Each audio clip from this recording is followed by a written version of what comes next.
cilat janë 3-4 pikat kryesore, cilat janë identifikuar si nevoja më urgjente për investime sa i përket Brezovicës, qoftin pistat e skijimit apo edhe infrastrukturë ngjashme.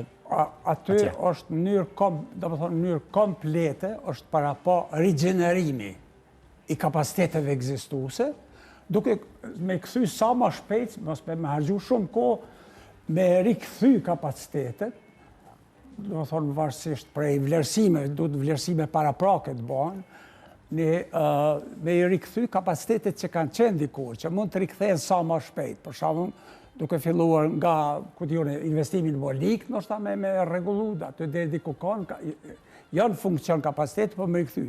Pastaj normalisht Narcisi kërkon punë më shumë, investime më shumë, mirë po mund të rikthehet më shpejt se sa të ndërtojë tash prej themel. Gjithsesi, edhe terrenet e skijimit, me kapacitetet të reja, të rifreskimit e tyre, mirë po edhe në qoftë se ka nevojë edhe ju dini më mirë në binat, edhe kapacitetet të reja, të zgjerimi pistave e tjera, që ato, mirë po këto është para po që të bëhet një master plan, fillimisht, dhe do të thotë njëjtë kohë të punohet në master plan i cili e merr parasysh zhvillimin për 10 vite të ardhshme për shembull. Mirë po duke filluar po them prej rigjenerimit, rifreskimit, rregullimit kapaciteteve ekzistuese, rikthimit tyre në funksion. Po, zotëri Saliu, çfarë ndikimi do të mund të kishin investime të tilla për të ardhmen e Brezovicës? Kështu, tha edhe u përmend edhe pak parës, problemi kryesor me qendrën e skijimit në Brezovicë është degradimi. Unë jam banor i kësaj luginës Muzhicës që u përmend prej vitit 1980, edhe dami më i madh në qatë pjesë e cila është park nacional edhe do të me qenë i mbrojtur, dami më i madh është bërë prej vitit 2005 me ndërtime të cilat e kanë betonizu komplet qatë pjesë.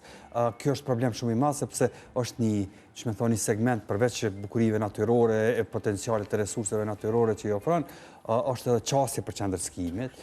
Kjo qasje kogja shumë është problematizu tash me këto ndërtimet e egra e paleje. Po ju tregoj, prej vitit 2000, prej mas luftës aty leje nuk ka, do të thonë këtë është mënyrë të egër e të pa planifikume, është ndërtu, është degradu ajo pjesë, e kjo mandej ndërlidhet edhe me qendrën e skijimit. Problemi kryesor sot me qendrën e skijimit është statusi ligjor i qendrës së skijimit, sepse një gjykat në Kosovë ka njoft territorin e qendrës së skijimit si tokë e komunës së Shtëpcës. Edhe kjo e ka problematizu jashtëzakonisht shumë, sepse parqet nacionale në veçanti të na në legislacion janë burime qëndrore të nivelit qëndror, nuk janë territor i komunave. Gjitha komunat tjera në Kosovë janë territor nacional, përveç Shtëpcës. Atë është një problem, atë harrohet shumë mirë theksu. Kjo është problem jashtëzakonisht i ndërlikum, sepse pandej po ndërlidhet edhe me politike, me relacione ndëretnike, pasi që në shumica ende në komunën e Shtëpcës janë të komunitetit sërb. Tash territori ku gjendet qendra e skijimit është territori i komunës së Shtëpcës, që do të thotë çfarë do zhvillimi, ndërtimi e tjerë duhet me qenë përmes komunës së Shtëpcës.